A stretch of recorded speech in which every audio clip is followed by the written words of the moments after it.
of Taoism, Zen Buddhism, basically harmony with what is, objective reality. Platonism, harmony with justice and virtue, because those are important. Existentialism is also a big part, harmony with your own values and will. And then Stoicism, harmony with logic and wisdom. And at the end of the day, what these all have in common is science, with empirical data, rationality, predictable consequences, and it's testable and repeatable. As far as what you were talking about, Kevin, you were talking about like looks and game and all that. I look at it this way: we have one life to live. We have 24 hours in a day. You have to figure out what's important to you in life. If slaying pussy is really important to you, then obviously you need to spend a lot of time, maxing out whatever stats you need to go slay some puss. But there's other things to live for in life, and you need to kind of understand those trade-offs and understand the risks and understand the alternatives and do what makes sense for you. Cool. You're next. So I believe in three main pillars. And just for anyone who doesn't know, I have a YouTube channel of 100,000 subscribers, mostly black pill. Well, congrats on hitting 100K, by the way. Oh, thank you. Yeah. It's only just recently happened. So on paper, I'm the biggest black pill YouTuber. 100,000K, 100K, sorry. And well, you can talk when you hit 110K, wheat waffles. Yeah. The three main pillars that I bring to the table on my channel is number one, women only date up. Number two, looks is the most important. And three, there's not much that you can do to change your looks. So I disagree with Kevin Raywada on that issue like a little bit. I think that mainly factors such as your facial bone structure and your height are going to play a little bit more impact compared to the things that you can change. I love how he leads. I'm 100,000 subscribers. I'm the top black pill channel. Says who? And your whole philosophy is you can't change your height and your bone structure, and you don't show your picture in a debate with other people. This is the kind of, you know what I mean? But before we get started, let me brand myself. Instead of just like the debate is supposed to be about what? Dating advice. But before we get started, let me give you my background. I have 100,000 subscribers. So what? I'm literally the top black pill channel right now. So what? Can you show your face if you're all about looks? And the other guy, I'm Taoist, I'm Buddhist, and he has a picture of a monkey with a woman slayed over him. Right? And it's like, before we get started, it's like, now we know your real objective, dude. It's not that. So here's my question when we have this kind of situation, right? It's like, what are the real agendas here?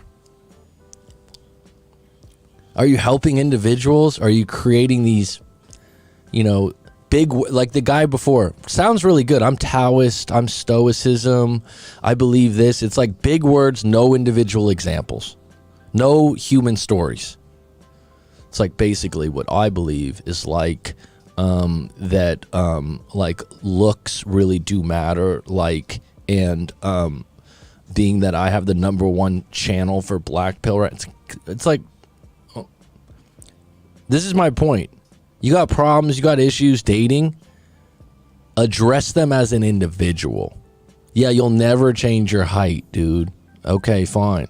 But this idea that it matters that much, this is an insecurity he has, I guarantee.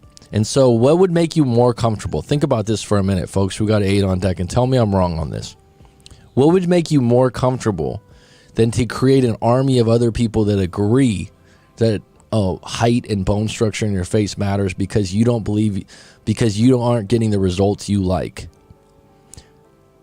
Right?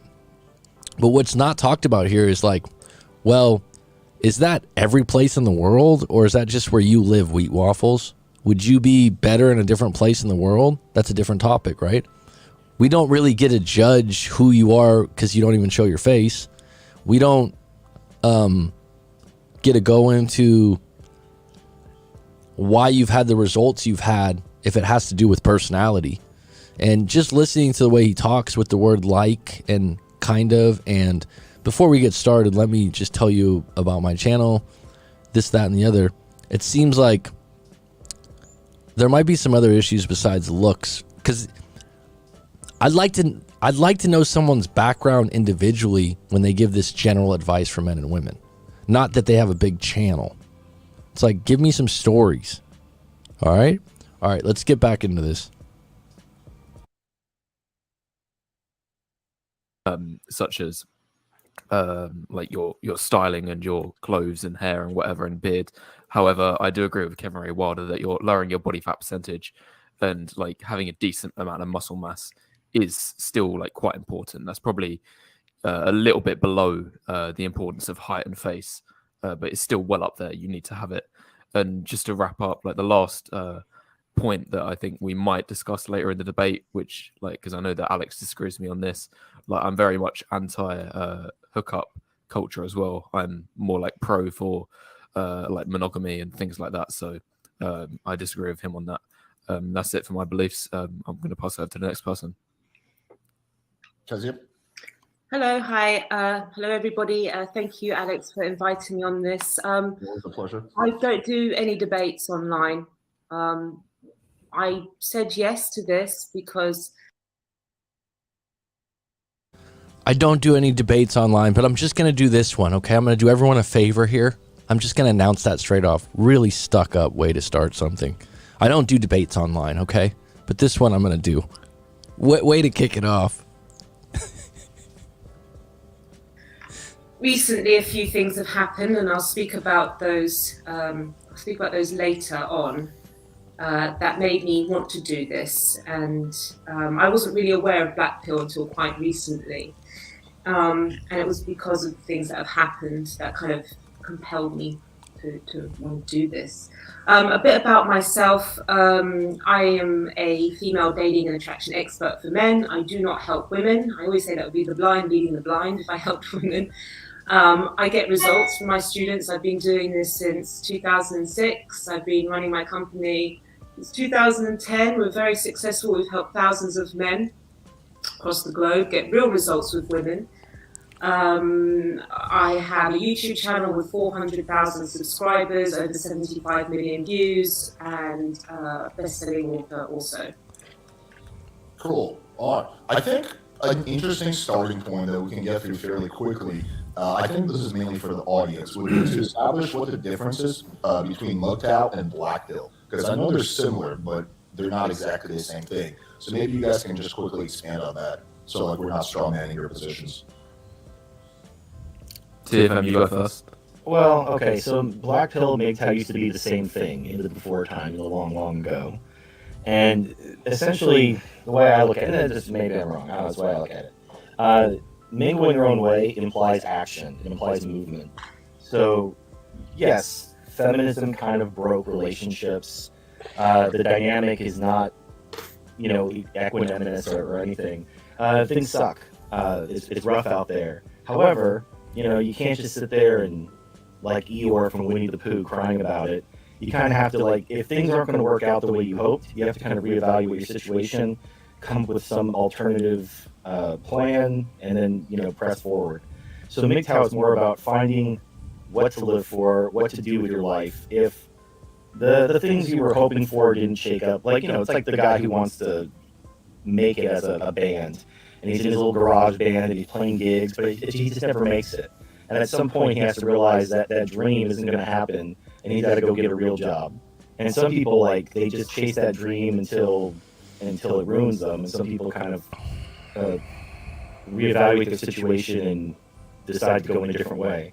So this is the way I see it, and I don't know what the spectrum among the Black Pill is. Generally, Black Pill people, they just sit around and complain about women, complain about how unfair the dating market is, and complain about, they aren't tall enough, and their penis isn't big enough, their chin isn't big enough. Whereas MGTOW are more talking about finding meaning and purpose in your life and going out there and finding happiness for yourself, regardless of how bad feminism is and how the dating market is and all the bull crap happening in the world, because it's your life. You have to do something with it.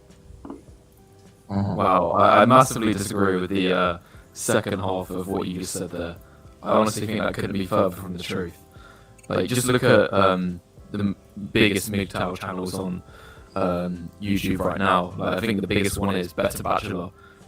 Every single video pretty much he uploads is complaining about women and I don't have an issue with that.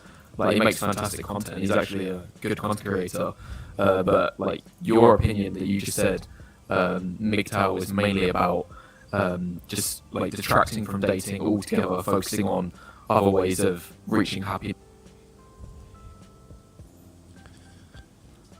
Does anyone else on this live stream right now believe like these labels were just made up like 5 years ago or 10 years ago? Like these red pill, and like some of the people have taken these labels and it's like movements, right? But it's a good example, like his definition of being MGTOW. You're really not, how should I say this? You're grasping at a group, but the individuals are all online, or most of them, right? These aren't, so like I've said this before, like some things I identify with, right? I'm a huge 49ers fan. I'm a Warriors fan. Okay, so let me just give you an example of that. And that's defined, right? Like not everyone's into sports, right? But I grew up in an area, those were my teams. I follow them. I'm diehard. And guess what? I can go to games and see other Warriors and Niners fans and be like, fuck yeah, Niners, dude. Warriors, right? And I feel a part of that. And then we have clothes and stuff like that and hats. And we just know we follow the team. We want the team to win, right? And what goes, and then we can debate if the Warriors or the Niners made a good move or how they lost, right? Then we have other groups like I'm a McCarthy. That's actually my surname, right? A lot of people use fake names. That's my real surname. Within my family, that means something, right? Like to be a McCarthy. I actually, ironically, get people from Ireland a lot as coaching clients. It's an Irish name. That's an identity thing, right? I have some Irish heritage. So, but like you get on this thing, right? And it's like, oh, I'm red pill. Well, what does that mean to you? There's going to be 10 or 13 different guys that go, I'm red pill or this. But a lot of them, what they're doing, they're identifying with someone online that they like or think is funny. And then like, oh, I'm black pill, I'm this. But what you don't realize, like this wheat waffles guy, if you go look up his picture, right? There's a reason why he thinks everything's based on looks. Now, the other guy that's like MGTOW is this, black pill is this. It's going to be debatable. But why would you identify with these things? Why not create your own rules and agree and disagree with your own things? But why not have your own moral and value and your own code of conduct? And the problem is, here's the problem. It's like, oh, Johnny just comes to me right now in the middle of the beginning of the live stream. Hey, I got this problem. He gives me a real fucking life example of what the problem is. Instead of going, oh, all women are complainers and they never find men to be enough. What was the problem, though, John? He specifically shared what the problem was. All right, now let's get into it. Like, let's get some options here. Let's talk about that. Instead of going, oh, yeah, women are all this, men are all this. What's your problem? And then what you do when you identify with all these individuals, with all their viewers and subscribers, which you can tell right away, it's like part of their identity. Before we get started, I'm 100,000 subscribers. I'm the top black pillar. Oh, wow. What? Dude, fuck, man. Hold on. Let me get the red carpet out. You're the top black pillar? Like, is it really good work you're doing by going around spreading the word for other individuals to feel like that their face can be judged on a scale of 1 to 10? Is that legacy? Let me ask you this. At your funeral, right? And this is real deep. People are going to get up and talk and go, this was the guy that carried the torch for black pillars all out there. He's the guy that made people realize that looks really matter. It's like, wow, man, what a great torch to carry. You're doing great work. No, the reality is you're triggering people that have insecurities that go, oh, cool, there's a community here where I can be a victim and I can say, looks matter so much. Looks absolutely matter. I have clients that I'm like, you know what? The guy's got trouble, right? He's got some things working against. There's women like that. But guess what? People like that, if they're strong, they accept it. But then they play on their fucking strengths. Think about that for a minute. It's like this client I have right now. Great dude. Extremely fucking intelligent. Looks like a complete nerd. Skinny, hairline's going, glasses, right? But his intelligence, when you talk to him and he's got a great sense of humor, he gets women. He gets women. If you put him on one of these scale of 1 to 10 things, someone would go, oh, he's like a 4 or he's like a 3. But if you sat and talked to him, I guarantee that there would be a majority of women that weren't pretentious, but actually he's pretty attractive. He's just got a cool personality. Now, there's individual people out there that base everything on looks because that's who they are. I'll give you an example. If you know anyone out there that has a Lamborghini, I don't know anyone with a Lamborghini, but I've known people that have Ferraris or have expensive, flashy items. They also usually have flashy girlfriends. But guess what? Then they complain about the maintenance of the Ferrari. They never drive the Ferrari. They just want to show it off. Then they complain about the maintenance of having a pretentious wife. Okay? So it goes both ways. But these guys, what they have to do when they create a channel like this is they have to create this fan base and stick to the mantra. But really, it's not a healthy mantra. But like he said, what he's saying is, I have 100,000 subscribers. I'm the top black pill. That's the most important thing to him. What did he lead with? That's you want to learn something about people? I fucking listen. What they lead with, what someone leads with is most important to them. Oh, before we get started, this is my channel. I have 100,000 subscribers. Before we get started, like, what does he lead with? For her, she's like, before I get started, I don't do debates. So she wants to create a situation like, you're lucky I'm even here. Right? Different approach. The other guy, I wasn't prepared for this, but here's who I am in a diagram. Think about that. All different answers, all different perspectives, and they're collectively in groups. My thing is, like, really deep dive on what you want as an individual. And I don't think you're going to find it in the label. I don't think if you feel like, oh, I'm getting rejected because of the way I look, and Wheat Waffles and his 100,000 subscribers support that, you're in trouble, man. You're in big trouble, because guess what? I don't think Wheat Waffles gives a damn about you. I think he's just trying to build a business and get more viewers. That's my personal belief. What do you think about modern dating? That's a broad question. And I would ask you first, modern dating has more options than ever before. Dating apps have opened up the door for that, right? My number one thing is, I think you need to filter better, and it takes more time to meet people.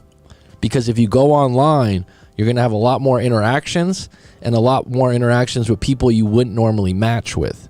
Are you on that playlist? Listen to me for a minute. And that's okay.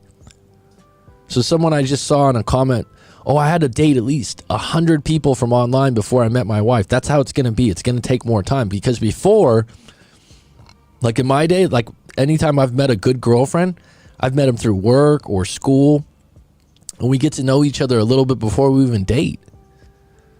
That's a different kind of dynamic. Now, if you want more of that, then look at where you hang out. Oh, it's nowhere to meet anyone anymore. Where are you hanging out? I talk to clients about this all the time. Where do you go in groups? Where are you meeting these people? All right, let's get back to this. In life, I think that is just completely, like, it goes completely against the reality of what you see on MGTOW content on YouTube, which is that most of them do just complain about women. And it's a matter of fact, when you actually look at black pill content creators, well, just look at my own content, the vast majority of it is actually like breaking down like men's like dating experiences and men's sort of, you know, like appearance and attractiveness. There isn't much complaining about women. And just to like give a little bit more evidence, in a recent poll on my channel, I only uploaded this a couple of days ago, and it was, do you classify yourself on self-improvement? And over 85% said at least somewhat, and over half of them said yes. So only like less than 15%, I think that's like 1 in 7 or something, said that they're not on self-improvement at all. So most guys that are even black-pilled are still actually like kind of working on themselves. I don't know if they're choosing to be in the dating game or not, but you know, the fact that over 85% of them are at least on self-improvement shows they're at least working towards something.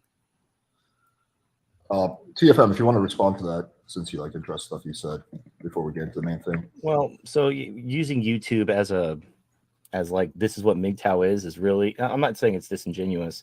MGTOW's basically been driven off of YouTube because of hate speech and whatever. So there's a few content creators who I would consider more representative of MGTOW, like Stardusk, but most of the old school guys, they all moved on. So basically what's left, the only thing you're allowed to do is complain. You like when you complain about a problem, you see this in politics. People will all agree they don't like the situation in the country and they don't like the economy. And no one disagrees with that. That's not controversial. When you start talking about solutions, that's when you start offending people. So the MGTOW who started talking about solutions all got driven off of YouTube. So all you're left with is pointing out the problem, but you can't talk about solutions because then you'll say the gamer words and they'll kick you off of YouTube. So it's just, yeah, YouTube isn't really, MGTOW's basically been driven completely underground at this point. That I'm not on, I review sex toys on YouTube. It's the only content I'm allowed to upload. TFM, what would you say is the solution? We can kind of get to the crux of it. What is the solution in your opinion? The solution to feminism and like the relationship dynamics being broken and the demographic problems and the welfare state collapse and all that stuff. Well, let's focus more on the dating rather than politics, but yeah. So the dating problem is just men are competing against not just other men. They're also competing against the government. They're also competing against the artificial situation that the government has created for women. Because traditionally what women look for in a man is a protector and a provider. And those roles have basically been removed. So men have to, in order to attract a woman, they have to really like make a crap ton of money in order to actually be considered marriageable or, anything beyond like just hit it and quit it type of thing. And that's because women earn their own money. And often because of diversity quotas, they get promoted over men and they get opportunities given to them that men don't have. There's a bunch of articles about how women can't find men who out earn them. And they're complaining about how men need to step up, but they're also sabotaging them and capping them at the knees at every turn in the name of equality and diversity. So women are basically,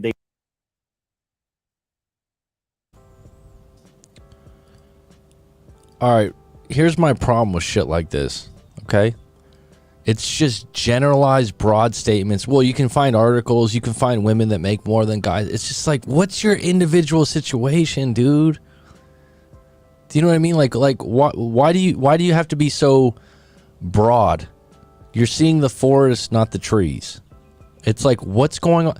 What I would love to do is like, TFM, can you put the camera on? Can you show your face? Number 2, can you tell me about your past relationships?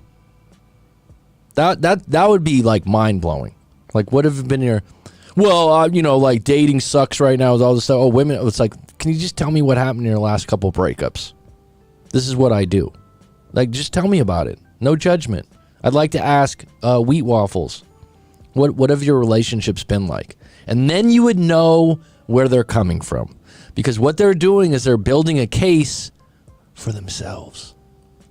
That's what they're doing. It's like the world's like this, the world's like that, the world's like this. Whenever someone gets into politics, I'm not into it at all. What are you fucking doing? What do you do to make the world a better place, dude? Anyone that gets into general shit, like all men right now are sexless by the age of 30. It's like I just pulled that headline. It's like, says who? You? Like, what is that to you? What? When people get really deep into politics or like this guy's like, well, do you want, he's grabbing these big arenas, these big pools, right? Well, women are having trouble dating men right now because they make so much. Is that true of everyone? That's absolutely not. It's like, what's happening? Here's the question. Did that happen to you as an individual? Well, you have to make a crap ton of money to date nowadays. Where do you live? Do you live in Manhattan or San Francisco? Yeah, I'd say that's probably true because those places are so expensive that if you don't make a lot of money, you probably can't live even if you had a partner. So this is where the dynamic comes in, where it's like the sensationalism of men, women dating. It's like this is my whole point.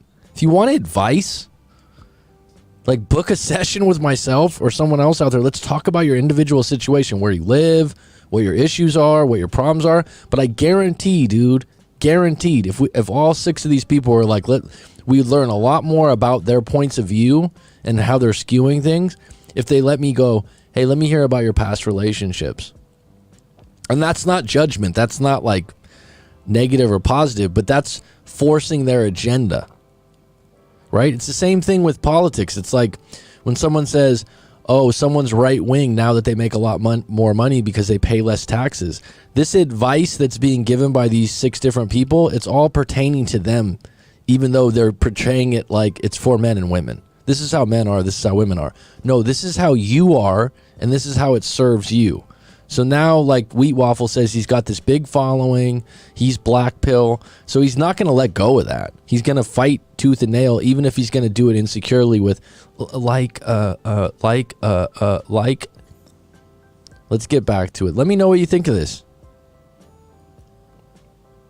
They want to find these Christian Grey, rich, successful men, and they want these perfect men, but they're always like ruining there are men out there who could become those men, but they're being capped at the knees at every turn.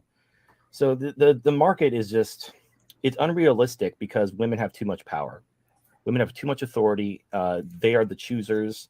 Men are basically, it's basically the reverse. Back in the day, the men were the ones with the leverage and women had to compete for men's attention. Now men are the ones like trying to get women to pay attention to them because women don't need men anymore. They have the government, they have their jobs, they have their own incomes. They don't need men for anything. So how do you fix that? How do you restore that? Like, and this also feeds into the bankrupt welfare state, the demographic problems. There's a whole bunch of problems that feed off of this that affect society as a whole. But the problem is we have to admit that this current dynamic is unsustainable and it is damaging to society as a whole. And we need to start looking at things that worked in the past. But of course, that is, I'm not going to say the gamer words. I don't want to get anyone in trouble. So I'm just You can say whatever you want on my channel. I don't care. No, people say that, and then they get strikes and they get kicked off of YouTube, and then I'm not going to say it.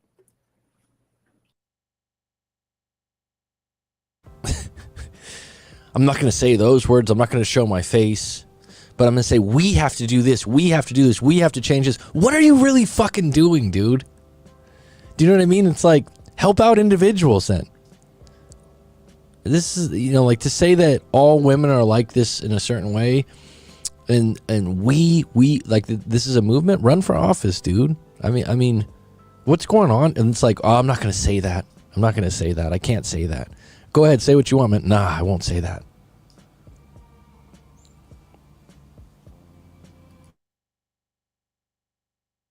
Okay. Well, I think we're kind of getting into the crux of the disagreement now. So I disagree with a lot of what you just said.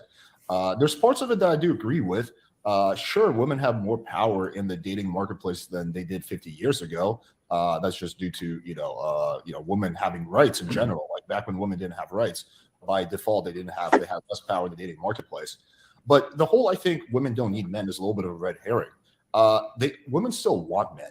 Like vast majority of women, whenever they're asked, they're like, yeah, I want, one day I want a boyfriend, I want a partner, I want a husband, whatever it is, they want men in some version. It's not like there's a mass exodus of women from the dating marketplace. It's not like 70% of women are saying, I'm going to be a lesbian, I'm going to masturbate at home. No, it's like a lot of women still want to find a guy. And I fundamentally disagree with this idea that you have to be like super rich or super financially successful to date a woman. Otherwise, your only option is hitting it or quitting it. I've had the fortune of being either poor or financially, I'm pretty financially successful now, but I've been poor for like a big portion of my life. And during those periods of my life, I still had girlfriends. I never had an issue getting a girlfriend when I was poor. I did have an issue getting girlfriends when I didn't know how to talk to women, how to interact with women, how to be an attractive guy. But this idea that like you need money to succeed, I think is just fundamentally false. You can totally look at all like the broke fuck boys and shit, like the musicians and like whatever the tattoo guys.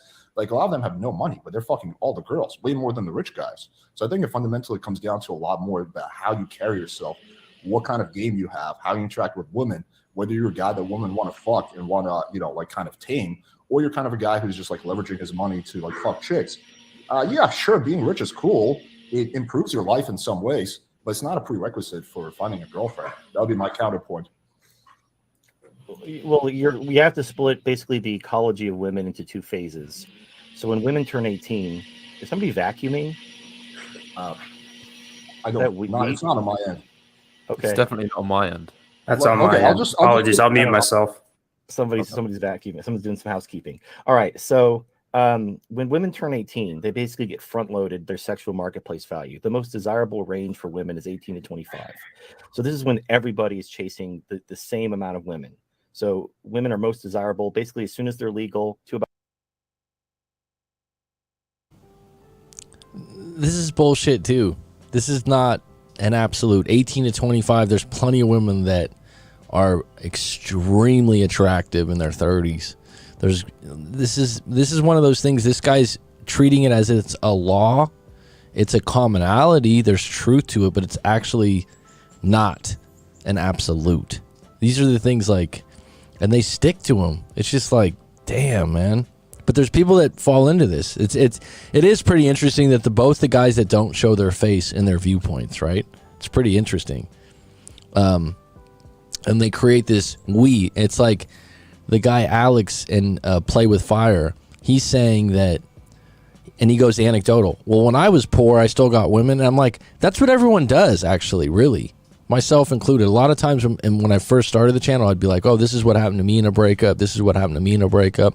And I'll still use anecdotal situations, which anecdotal, if you don't know, is just small stories that relate, that are true in your own life. And then they make a point of what you're saying. But what an anecdotal story really does, if you want to learn something about psychology, people, when people go anecdotal, they're just telling you, this is why I think what I think. When I was, when all these people have gotten viewpoints from their own little experiences. And so, but what happens is when they start to get a little bit ahead of themselves and go, this is what everyone else should think, because I have a little story from my past that shaped my future looks.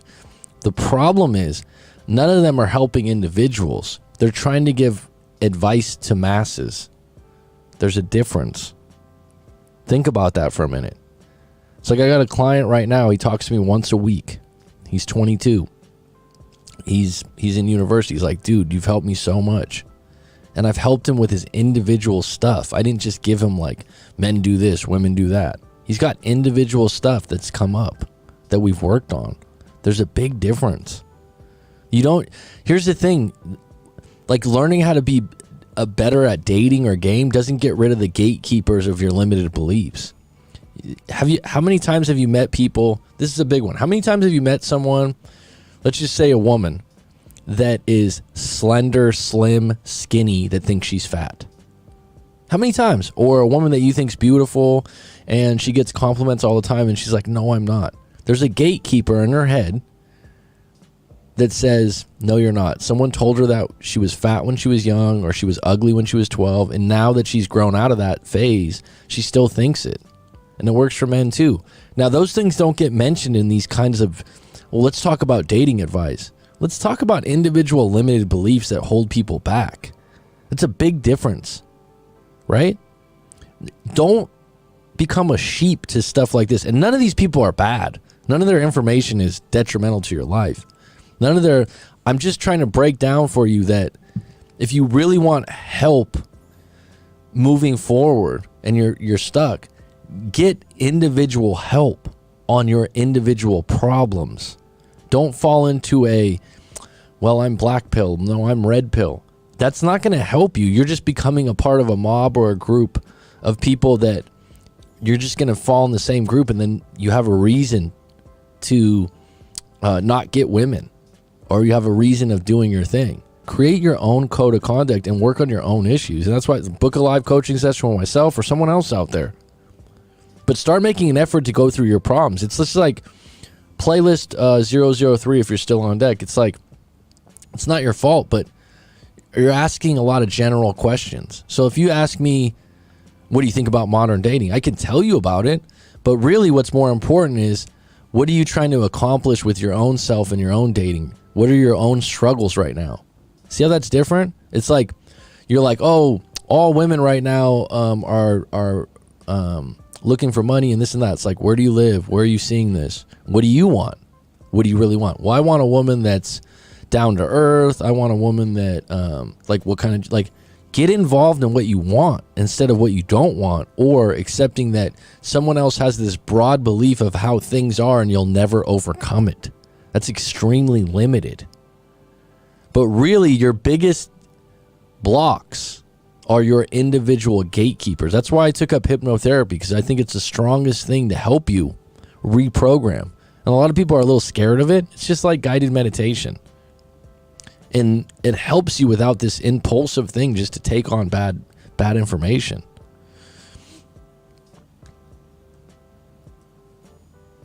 About 25. That's their peak fertility window. That's when they're the most youthful and beautiful. That's when everybody's chasing them, throwing money at them, attention at them. That's why a lot of women are on OnlyFans and seeking arrangements, like leveraging that window to make as much money as possible. So during that period, women are not even thinking about settling down. They're not even thinking about looking for a committed relationship. They're just looking to maximize, the best years of their life. Now, once they hit about 30, 35, then they start looking for the one. But then because they've had all these men throughout their teens and 20s throwing nothing but dick and attention at them, they have extremely high standards. And then it takes until like their late 30s before they actually start coming down to earth and realizing, hey, maybe my standards are too high. But by that point, their eggs are dried up. They're going to have retard babies. The question is, at that point, if you are somebody who has something to offer, dude just loses all credibility. He's bitter. Like I said, this exactly, right, Flint? He's been hurt. What have been your past relationship? And just to make a comment, oh, they're gonna have retard babies. It's like, come on, dude. Like, it's highly immature. Really? You're gonna like. And that's a good point, right? Because people that have been hurt want other people to hurt. So whatever someone's viewpoint is here and they want you to get in their train, they've had to have felt it before, right? That everything's against him. And that's my point, is like, if you believe that looks matter, it matters more in different places. I would say like Miami or LA, it really matters, because a lot of times like LA, people, I've had clients that are from LA and I'm like, they're all doing like a waiter or waitress job trying to be in the movies, and they got their teeth right, they got their tan right. I mean, they look like a Hollywood person. It's part of the subculture there, right? But he's got all these things that he thinks are factual. A lot of women on OnlyFans, like, what does a lot even mean? I bet if there's a lot of them, there's a lot of women maybe doing that, but what's a lot? Maybe like 5 or 10% of the world's population? I bet it's not even that. Right? Let me ask you this, right? Even if a woman did that during college, let's say I knew a woman that went to a really high-end university, Stanford, I'll just say it, and she was an escort for a few years. And now she's got a kid. She's got 2 or 3 kids. She's got 2 kids, a husband. She's in her late 30s, might be in her early 40s now. Are people like, does that mean she's just ruined? Not really. That was a choice she made. I had a client recently who was telling me, oh, my sister used to be an escort. Okay. That's a job that's been going on since the beginning of time. The sister has a husband and a kid now. It's like, oh my God, that's so funny. It's like, really? Is it that shocking? I mean, yeah, you're right. Like, this guy's been hurt before. And so he's got this agenda. He's building this case because he's like, follow me, so I have some friends. So I have some other people to follow me. And it's not a good place to be. I'm really interested in what the female has to say at some point. are you willing to settle for that? Are you willing to settle for this 40-year-old roast beef sandwich and her Downy babies? Or are because you can't have a young girl because they're all chasing the guys and they're all on OnlyFans and they're all like leveraging their sex worker career. So that's, what can you do? What can I you just do? bring in a little bit of data that I've just found? Yeah, because you're saying that like women don't want to have relationships like when they're younger, but have you ever considered how kind of selection bias comes into play here for this? But I've just found some data from Pew Research online, and it says this was measured between both men and women 16 to 28 years old, which is kind of crossing over into that window that you said about. And 36% of women said that they are only looking for a committed relationship. Meanwhile, only 22% of men said that they're looking for the same, a committed relationship. And more men want to date casually than women. So based on those numbers, like surely men have the advantage if they're looking for a relationship. Like it's going to be tougher for men in the like casual dating scene because they're going to outnumber the women. A lot of men want to hook up, but not many women want the same. And the reason I mentioned selection bias is because, say on things like online dating apps, the women that are looking for relationships, they're going to get snapped up almost immediately. Like everyone knows that. This is like really hard to listen to. The fact that this guy. Hold on, I just found a study. What about your fucking own life, dude? Like, why would you want to go out? It's kind of like someone telling you the ending to a movie. It's like, hey man, the new Top Gun movie. This is what happens. Like, let me go see it. Just tell me if it was good or not. It's like these guys are like, yeah. Let me just pull up this data real quick. Actually, it's what? None of these studies or these research or these polls that are done represent everyone in every situation. It's fucking ridiculous, dude. It just bugs me. It's like I can make a case for anything on the internet, but the reality is what do you want as an individual? What are your problems as an individual, dude? Stop. And it's amazing because it's just never ending. This is what's happening. I've just realized it, like I said, from doing these reaction videos. I'm like, God, some of these people, they're really pushing people just to follow them, but not really help them. A lot of my clients, they come to me for a coaching session. Maybe we'll do another one a week later. We're in contact. And then I don't hear from them for like 2 years. Right? And they'll pop in the live stream like, hey, Mac, how you doing? Da-da-da, this, that, and the other. But like, if I was to be like, oh, you're in a breakup. Oh, all women just use men and they're all about money right now and this and that. It's like, how is this going to help you move forward? Like, is there, right? Well, let me pull up the data. Like, men are just snapping up the women that are available for commit. It's like, this is just men. Like, it's so circumstantial. It's ridiculous, right? It's absolutely ridiculous. What this platform represents. This, I can't. Does anyone else understand where I'm coming from on this? I mean, I just put in the thing. This is a link to my new meditation channel, Clean Mind Today, because what's happening. The reason why I'm mentioning that, there's so much stuff on YouTube right now. Your mind's getting clouded with a lot of junk in a lot of different directions, and you need some sort of meditative practice more than ever. And I have a couple on there that are just 10 minutes that are the most popular right now. But like, you need some kind of meditative practice to clean your mind. Seriously.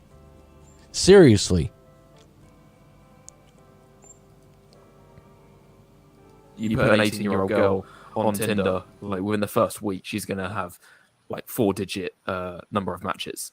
That's just like, even if she's an average to below average looking woman. And if she is looking for a relationship, then yeah, she's going to get snapped up straight away.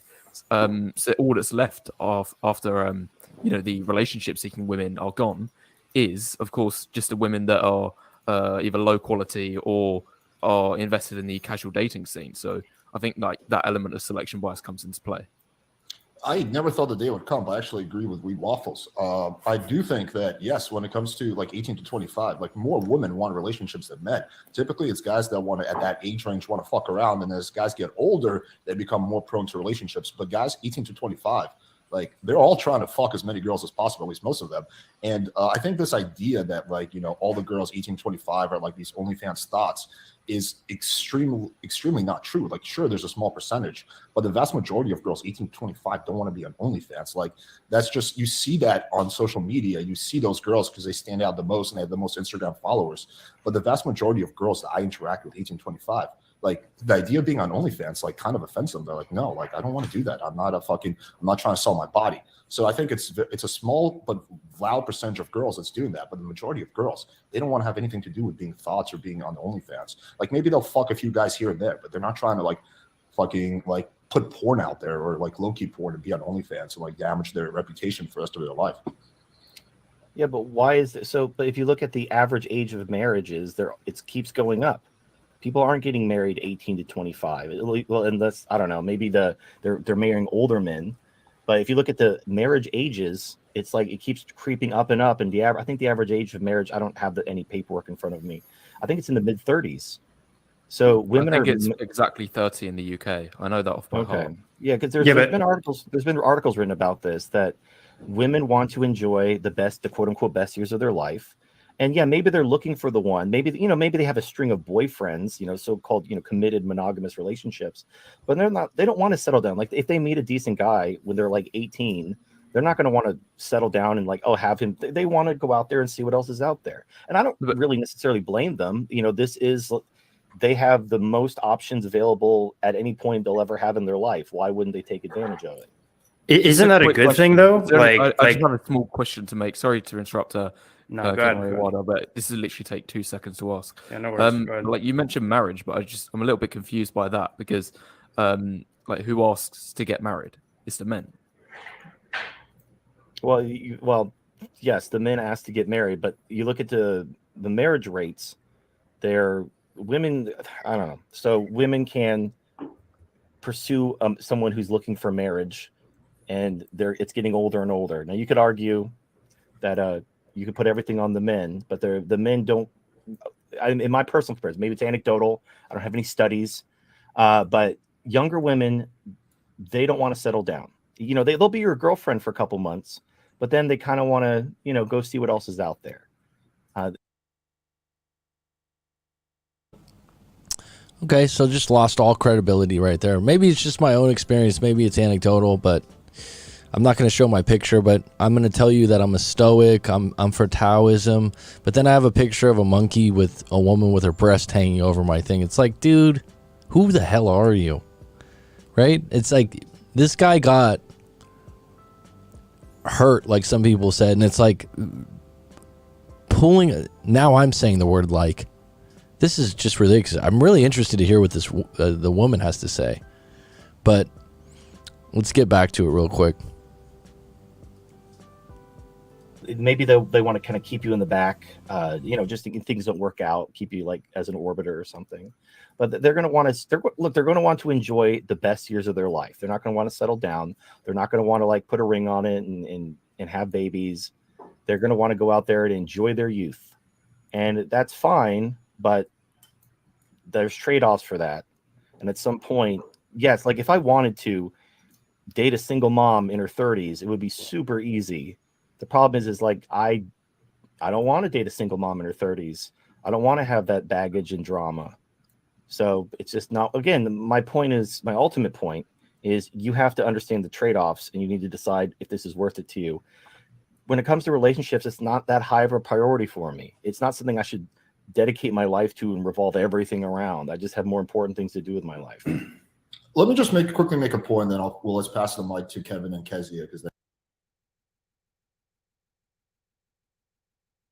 the problem is he doesn't believe that he can get what he really wants.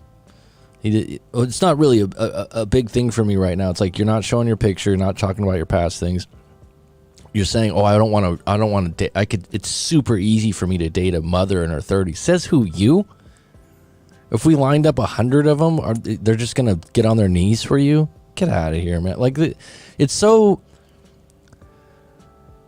This stuff is so circumstantial, and they and we and men and women. It's like it's really about you, TFM, whatever that means. It's really just about your experience. Right? Because I could talk to a bunch of other guys that are your age and your demographic, and they could be having different results. I haven't had a chance to say anything, but I think you're creating a little bit of a false dichotomy where you're saying your choice is basically to take like some used up single mother or like not date. Like there's plenty of girls who are not used up, who are not single mothers, who are on the dating marketplace. Also, you mentioned a point about how like why is the average rate of marriage, like, you know, why is the age going up? Well, that has to do with higher education. That's because women are going to higher education. They're going to undergrad and grad school, whereas in the past they weren't going to higher education, so they're settling down earlier. Typically, if you're like trying to be like pursuing a PhD, you're probably not going to be getting married because you want to finish your education first. So that all has to do with higher education and careers. As like, I don't think it has anything to do with like women consciously deciding I want to be older before I settle down. It just has to do with what they're doing with their lives. But yeah, that's kind of my point on that.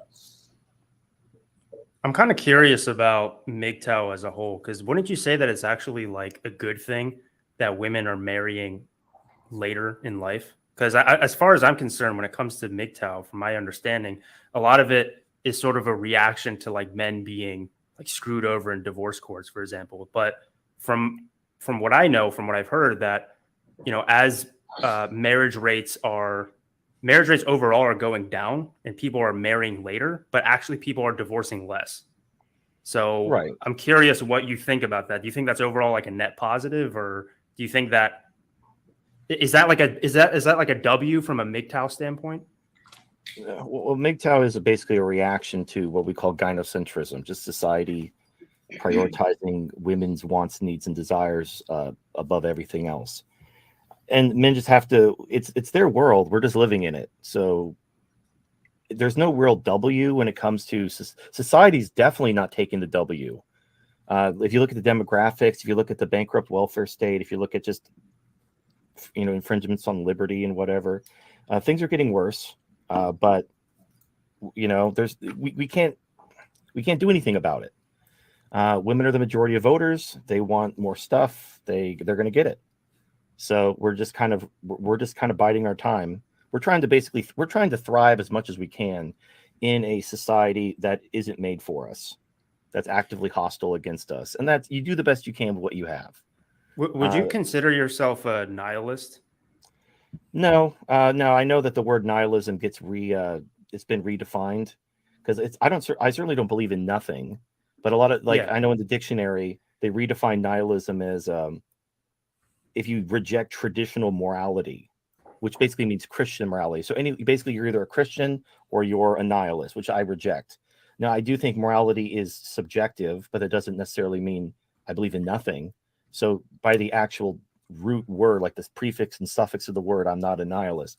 But according to the definition of nihilism as anything that doesn't believe in Christian morality, then I would, like, they even say existential. According to Christians, existentialism is a form of nihilism, which is literally you creating your own meaning and purpose in life is somehow believing in nothing. So it's basically just word games. I hate word games, but I recognize it as a fact. I get that. So let me sort of be more specific. First of all, you talking about existentialism, that's awesome, because I talk about Dostoevsky, Nietzsche, and Viktor Frankl on my channel all the time. Side note, anyway. When it comes to, when I'm talking about nihilism, I'm saying more so kind of in a vacuum from the standpoint of like dating and relationships, right? So saying like, okay, well, because of the gynocentric social order, for example, or however you want to frame it, gynocentrism, that it's so skewed toward women that it's like, as a man, like, why even bother? You know, it's sort of like nihilistic in the sense of like, oh, well, the dating market itself is pointless. Do you consider yourself in that camp, or like, should you even try, or does it? No, look, it depends on, again, it's all about trade-offs. So like, for example, I look at billionaires like, you know, Elon Musk or Jeff Bezos. And if you look at how they built their companies and the amount of hours they put in, it's insane. And I don't want to live that life. So I'm okay not being a billionaire, because I don't want to, you know, have that grind in order to become a billionaire. So I'm comfortable with what I'm doing. But everything's about trade-offs. And if you want to have the traditional family and the traditional, you know, 3 kids and a dog and a white picket fence, you can do that, but you have to make some insane trade-offs, and you have to take some pretty significant risks. And the question you have to ask yourself is it that important to you, or are there other things you might want to do with your life? That doesn't necessarily mean everyone should just give up and walk away and dust their hands off with women and dating. It just means you need to be realistic about the risks, and you also need to be cognizant of the alternatives. So I usually tell people, if having a family is the most important thing in your life, and you absolutely want to have that traditional family, you should probably go to a country that is more patriarchal and don't bring your wife back to the West. Just stay there, stay in your little Southeast Asian country and raise your jungle family together. But don't bring her back to America. Don't bring her back to Europe, because she's just going to quote unquote get brainwashed and become just like all the other women. And that I've seen it happen so many times. Guys who they go to Asia, or they go to South America, or they go to Eastern Europe. They find a traditional woman who was raised with good values. They bring her back to the West, and then she gets brainwashed, and then she gets divorced. And I understand it's important. It's not important to me personally, but I'm also not arrogant enough to think that what I value is universal. Obviously, we all have different values and preferences. So just because it's not important to me enough to dedicate my life to doesn't mean I don't recognize it's not important to a lot of people. Okay, so I think I can kind of break down where, maybe to help people visualize sort of and understand where the disagreements that everybody has, because I think I get it now. So you're kind of saying that, and please correct me if I'm wrong. From my understanding, you're kind of saying that, okay, well, the dating market is so difficult now. You have to be too much of a high value guy that it's very, it takes so much effort in order for you to have success in the dating market. So it's kind of why bother? Is that, am I sort of on the right line? Are you familiar with the 80-20 rule? There's also an OkCupid survey that showed women only consider the top 20% of guys above average. It's very skewed. So if you want to go to the gym and crush it and do all these things to break into the top 20%, and that's that important to you, I wish you all the luck in the world. But if you're not willing to make let's let Kezi so hold on, wait, really quickly. Sorry, Kez, I'll let you go in 1 second. This is really important. The top 20% thing, because I think this is one thing that a lot of people don't really consider is okay, well, yes, there's a top 20%. If we just assume the Pareto principle to be true, and for the most part, a universal thing among, humans, whatever thing that we're studying, the top 20% of men is always changing all the time. So especially the guys who are let's say, for example, so one benefit of gynocracy, as I guess you could call it, that blue pill conditioning, is that idea of the soulmate, right? So most of us, we came into this red pill space because we thought of the idea of the soulmate, for example. But most guys who don't really, say the Chads, for example, that never really struggled much in their dating lives, a lot of them still have a bit more of that blue pill mindset. A lot of Chads that I know in real life, I went to school with, whatever, they usually end up in a monogamous relationship. So all that to say, I think the top 20%, it's changing all the time. It's not something that's static, because guys are taking themselves out of the dating market all the time to be in monogamous relationships. So at least I think there's still opportunity to get into that top 20% because it's not static. I agree. Sorry, Kezi, you can go ahead. Okay, listen, I'm sorry. I came on here to debate black pill. That's what I thought I was here for. I think everyone's raised, some very good points. I think there's a little bit of shit that I've heard also that's not so accurate. But most people, I think, are making some pretty good points. So I don't want to crash the flow. If you guys want to carry on talking about this, marriage and so forth, that's cool. I can, add a few points. I've been married. I have children. So have any of you been married? No. So I'm the only one that's been married here. Okay, but fine. Let's put that to one side.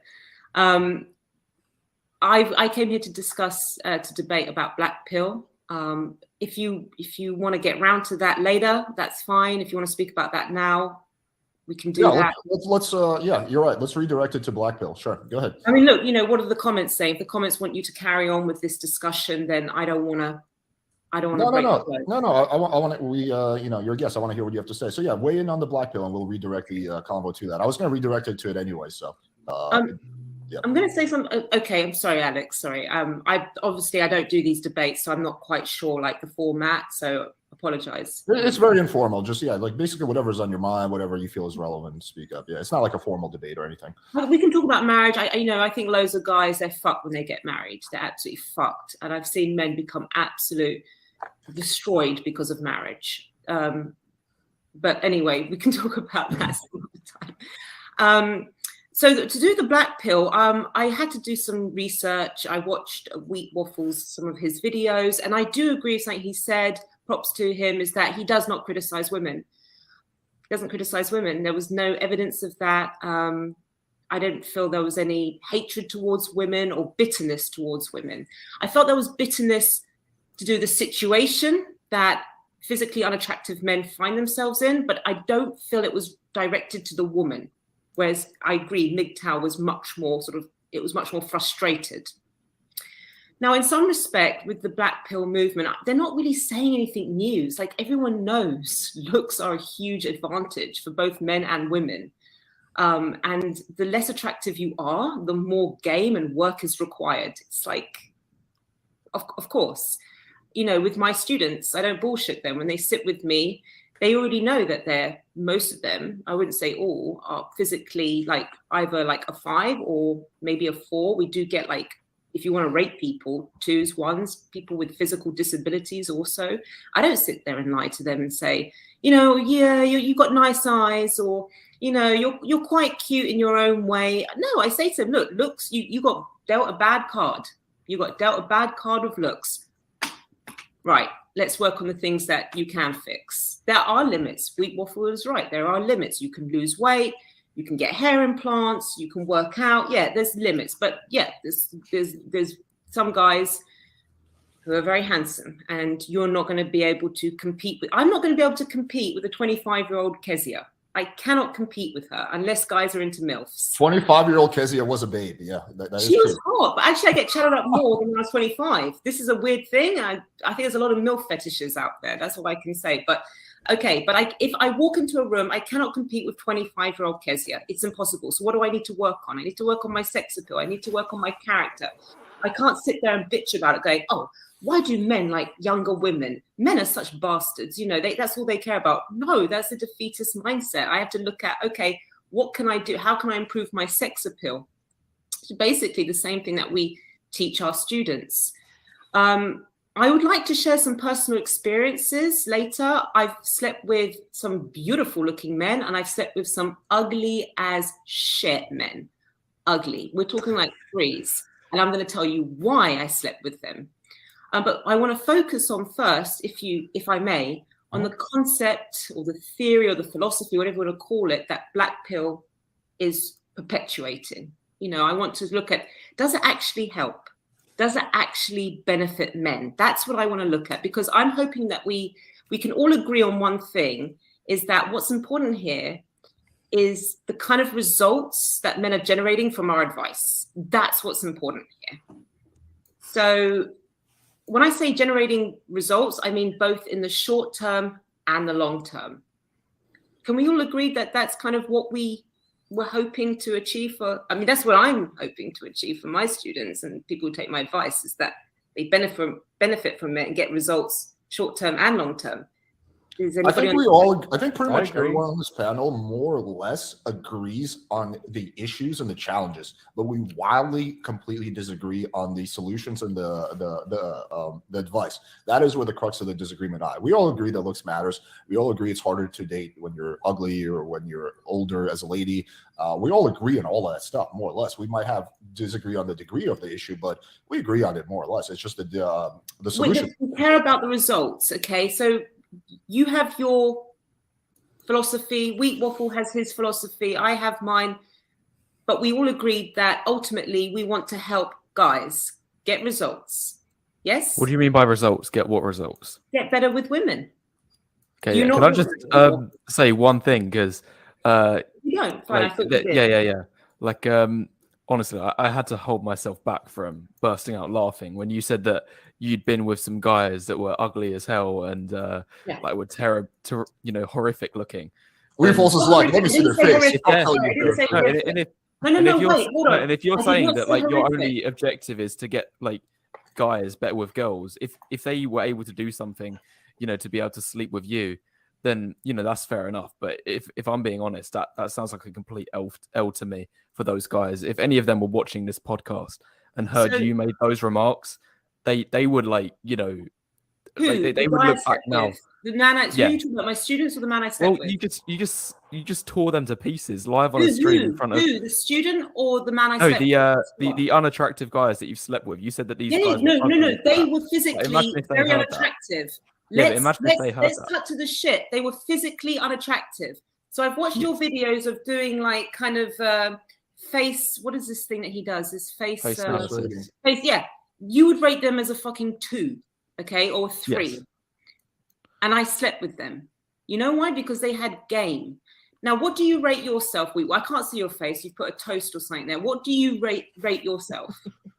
I'm roughly a 5 to a 6, but I think this is detracting from the point. All I'm saying is that it's not, if I'm looking to pursue women, like my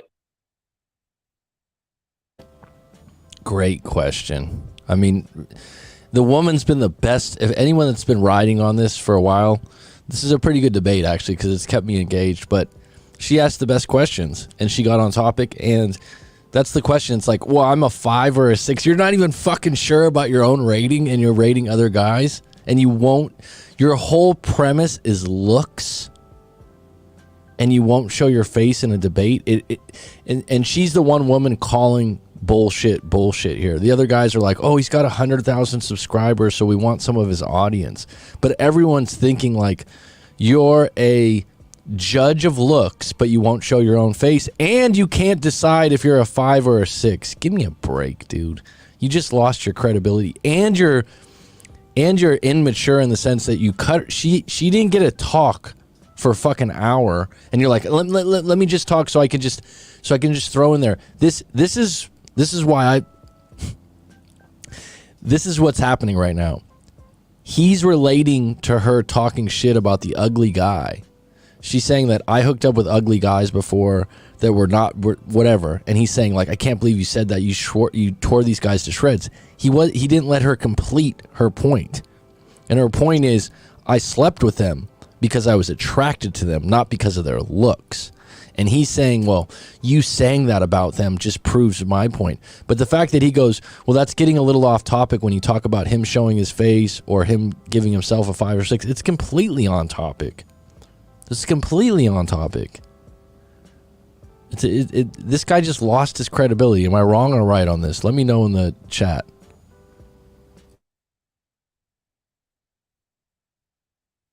Objective isn't just to get the results, as you would put them, sleeping with her, dating her, getting a relationship. I would also want to make sure that she found me attractive, because if I went with a woman, I did find him attractive. I was attracted to him. No, the definition of attractive is when you're attracted. You said that they were ugly as hell. Yes, he was ugly, and I still think he's ugly, but I was attracted to him. Do you understand the difference between when you're attracted to someone and when you think someone's good looking? Now, I had to have a man explain this to me, because women don't know shit when it comes to women. Women often say, there's a pretty girl, but they don't understand what a hot girl is. I had to have a man explain it to me. He's like, that's a hot girl, that's a pretty girl, okay? And there is a difference, and women don't understand it. That's why they think women who look like Sarah Jessica Parker are pretty, and they don't get it, okay? They think that that's like a hot woman, and like men are like, what are you talking about, okay? Now, the same goes with men, okay? In terms of physically what a man looks like, okay? There are men who are physically, they have a great bone structure, all the things that you think make him into a 10. And then there are guys who are attractive, who we are attracted to, who, if they were going to do your face thing, they would come up as a 4 or a 5. Okay, so let's look at one of the videos that you did, which was you analyzed the faces of, I don't know, he's a black dating coach. I don't know who he is. I think it was Julian, yes, from RSD, and Josie. I work with James Tusk. And you said, but James Tusk is the better looking one. Without a doubt, he's the best looking one out of the 3. I would fuck Alex over him. Okay, I would fuck Alex, because Alex, and I know Alex, this Alex here. Sorry, I would fuck Julian. You're making me blush, Kezia. Sorry, I would fuck Julian, not Alex. Sorry, Alex. I would fuck Julian over. No, I would fuck Julian over James. James is better looking. I would fuck Julian, because Julian has character. Okay, and he's got something about him that I'm attracted to slightly, but I want to be respectful here because I think he's married, so I don't want to be, I would. So already you're saying like, but most women would sleep with James, but I'm telling you now that's incorrect, because you don't understand what you think it's all about looks, but it's about attraction. So when I say a guy's it's like when you say there's a hot woman and there's a pretty woman. They're two different things. They are two different things. I can actually clear up the Can I confusion. 'cause sorry, can I just ask understand- one question? I've got a really important question to ask. Okay. Kezia, imagine if you had sex with a man, and he considered like the reason he did it mostly was because, you know, let's say you hit it off at a bar and like he was really into your personality, like you just had the best chemistry in the world. And then let's say that you have a one night stand with him. Then after the situation, he tells his mates the next day, "Oh yeah, this girl Kezia, like you know, we had a really good connection at the bar, but Jesus Christ, once I saw her in bed, she was disgusting. She was outrageously bad. She was hideous. It was one of the worst experiences in my life." That was the vibe I was getting from you when you said about the guys that you slept with who were twos and threes. How would you feel if somebody said that? No, it's completely different. Because answer the question. How would you feel if that guy said that? So if I slept with this guy who I'm talking about and I ended up in a relationship with him and I said, I find him so unattractive and I was dating him and he was disgusting and I looked at him, every time I looked at him when we kissed, I felt repelled. That would be weird. That's what you're saying. I'm saying I've had guys I've slept with and I've been in relationships with who have said, you know what, you weren't even my type when I first met you. You weren't really my type. You were too this, you were too that, you had too much makeup. This is a classic case where this Wheat Waffles guy is more interested in being right and winning than listening and seeking perspective. She's got a different perspective. Number one, she's a woman. Number one, I'm just guessing she's older than Wheat Waffles. I mean, number two, excuse me. Number three, she's saying that basically I'm just gonna make a guess here. I'm not gonna say I think. I'm guessing that she's had more partners and she's interacted with more people in the dating scene. What he's interested in is proving that he's correct. This is the problem. Okay? When you want to get into adult interactions, when you want to get into a level of intellect, you seek to understand, not to be understood. It doesn't mean you have to agree. It doesn't mean you have to agree. Okay? But you listen to see where, and you let people finish. He's so interested in being right. And here's the thing. He's already identified when he started, he identified number one with his channel being black pill and having a big following. So that's what he's concerned with. He's not concerned with helping people date or helping people look better. He's concerned with more people following his narrative, which is if you're extremely ugly or you're not a good-looking guy, the world of dating's against you. And she's saying, I knew exactly what she meant. And if you talk to a guy, probably, I don't know, that's been around for a little while, late 30s, early 40s, like myself, that's dated for a while, has been with a few different women, more than a few different ones. Like, that's absolutely true, where you're like, at first, you aren't extremely attracted to the woman, but she grows on you, or there's something about her. And he's taking all the nuance out of it. He's treating it like a robot system, and that's not human. Human beings are attracted to rough edges, nuances, surprises. Do you guys agree? Do you see what I'm saying? Like, I'm not saying that the initial spark, and I'm not saying that there's a big pool of men out there that, like I said, yeah, like, looks count, attraction counts, but individually what we're attracted to is quite different. And people can grow on you. Familiarity is underrated. I've said this before. People can grow with attraction with familiarity of consistent, safe, good behavior. And really, if you want to know, like he's absolutely correct in the sense, like, you need attraction, but the extent that he's going on is way far. And the fact that, like, when he was when she was like, you're not even showing your picture, and he's like, I'm a 5 to a 6. It's like, you can't even rate yourself on a like, you're on a floating mechanism here, but you wouldn't show your picture. It just says a lot. And the fact that, well, my question's more important than everyone else's. Like, someone wants to talk. Wait. It means I don't like to listen. I like to win. And he thinks like he's coming up with this really good point, and everyone can create scenarios. Everyone, myself included. But what's the point? The point for him is just to keep this black pill ideal. It's not to be like, maybe I'm wrong. Maybe I'm wrong here. Right? The point is to grow his channel one way or the other. Right? The point isn't to help individuals at all. I think that she's actually been the best talker out of everyone here because she's talking about that. She said that in the beginning. It's like, how can we help individuals? I help individuals with dating. And then everyone goes back to personal opinion. Well, this is what I did. This is what I did. Right? I think I'll do this for another 5 minutes. We got 8 on deck. Let me know if anyone's listened to this that's still on deck. If you have any questions that you wanted me to answer, any closing comments, go ahead and put it in the last 5 minutes here in the chat. I'll be happy to answer those questions or anything, comments on this particular thing, and we'll keep it going. I've heard it. But then, something happened. I actually like it kind of a bit when they say, I wasn't really, you weren't really my type. And then, I got attracted to you because you were sexy or it was the way you held yourself or something like that. I find that a little bit more flattering in a way.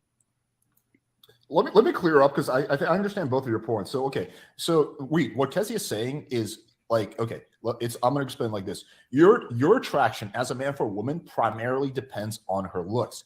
For men, your looks is part of the picture, but there's a lot more to it. Thus, a man can be very attractive to a woman without actually being good looking. He can be a man who's physically, like, according to pretty much any standard of 4, but he's very attractive to a woman. Thus, it's not an insult when she's saying these guys weren't physically attractive, right? Because they were still attractive to her. What would they say though if you asked them that? If you asked, did you find that insulting based on the remarks Kezia?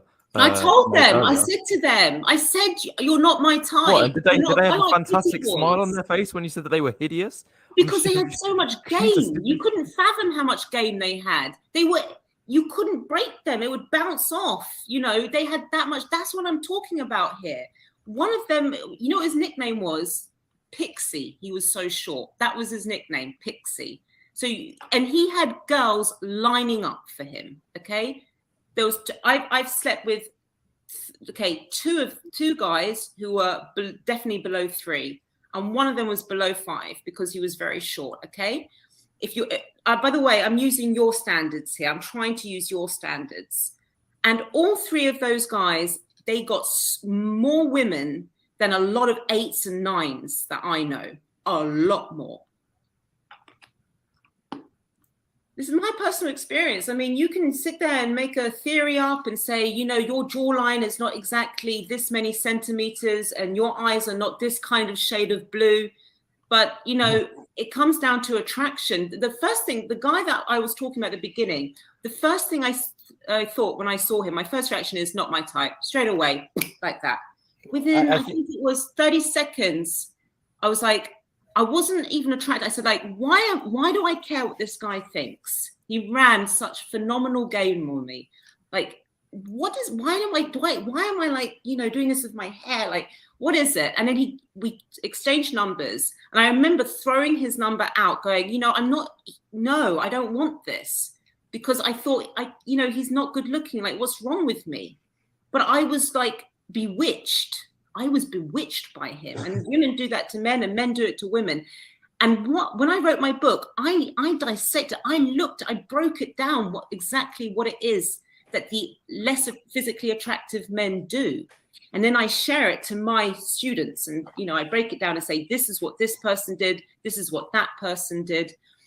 If he'd been good looking, yes, it might have been more instant. Absolutely, for sure. But then again, I've been chatted up by some.